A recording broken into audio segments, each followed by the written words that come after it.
I just wanted to recap day one of the June 2021 USCCB General Assembly meeting.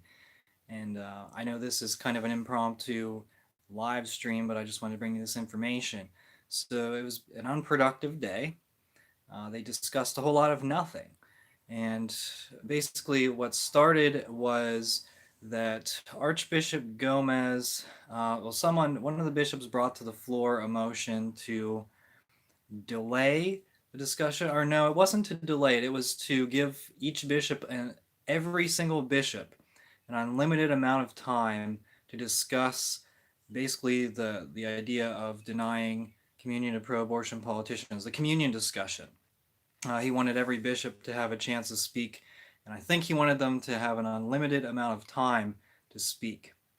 And so that failed. But what happened was this bishop brought the motion to the floor, and then a whole bunch of bishops weighed in on their opinion. So it became a discussion about whether or not to have additional discussion. So it's basically completely useless.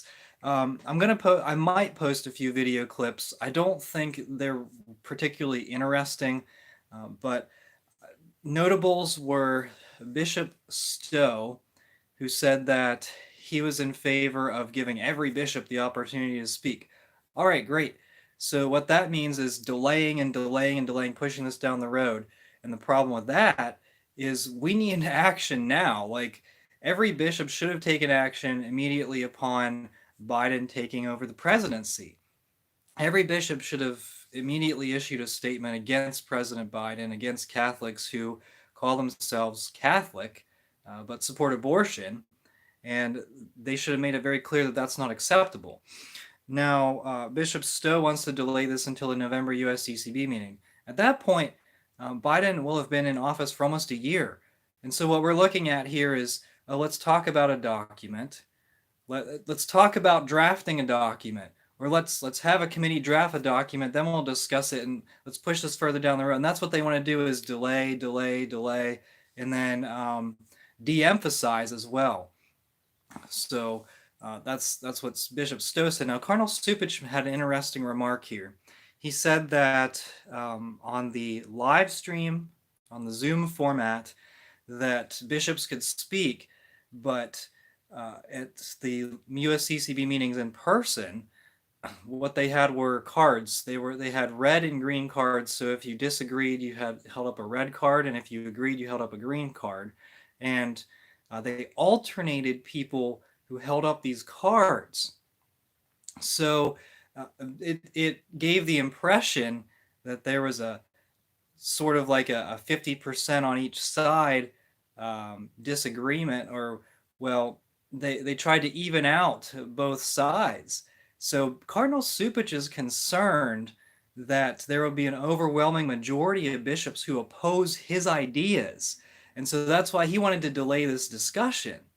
So I thought that was a really interesting point, is that Cupich and Tobin, Gregory, and the Corruption Network, they have been rigging, in a sense, discussions in person. And it's harder to demonstrate. It's harder to make themselves look like people agree with them whenever you have this online discussion where they don't know what each bishop is going to say. So I thought that was really interesting. So the Corruption Network is all about delaying this discussion, and it shouldn't be any surprise to anyone, but it doesn't matter, because Gomez it seemed like he sort of took charge. He said there were like 7 bishops waiting to discuss this, give their opinion about discussing the discussion on the Eucharist. And it took up, I think it took about half an hour of these bishops giving their opinions on whether or not they wanted to discuss it, the length of time, should they have time limits on discussion. And it started to drag on, and I started to realize like nothing's going to get accomplished today. So that was that for that part. And then the next part, Archbishop Salvatore Corleone of San Francisco, he I guess pre-recorded a presentation about Amoris Laetitia and the Year of the Family. And obviously, you know that Amoris Laetitia contains some very concerning statements. And so that was interesting because Archbishop Corleone has a reputation as being a good bishop. Now, after his presentation, Cardinal Supich got on and he gave his 2 cents on that. He said he was concerned that Archbishop Corleone's presentation did not include Chapter 8, uh, information of Chapter 8 from Amoris Laetitia.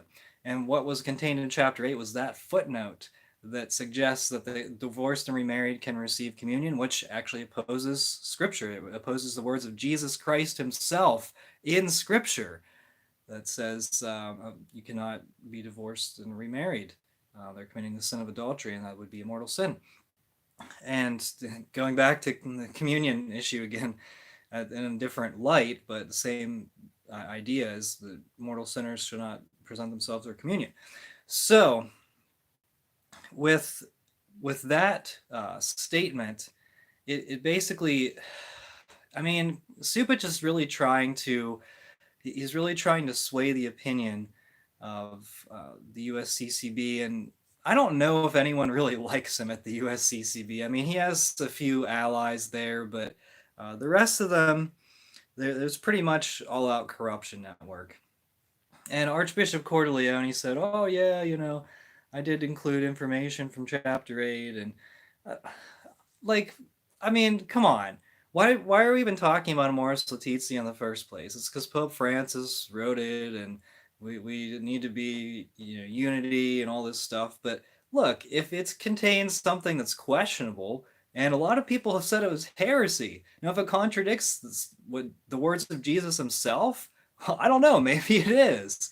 So it's, I don't know. It just seems like the bishops, they really accomplished nothing today.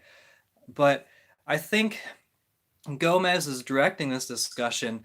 Tomorrow should be very interesting. It's a 3 hour, there's a 3 hour schedule, and I think there's going to be plenty of time for the bishops to discuss the communion debate.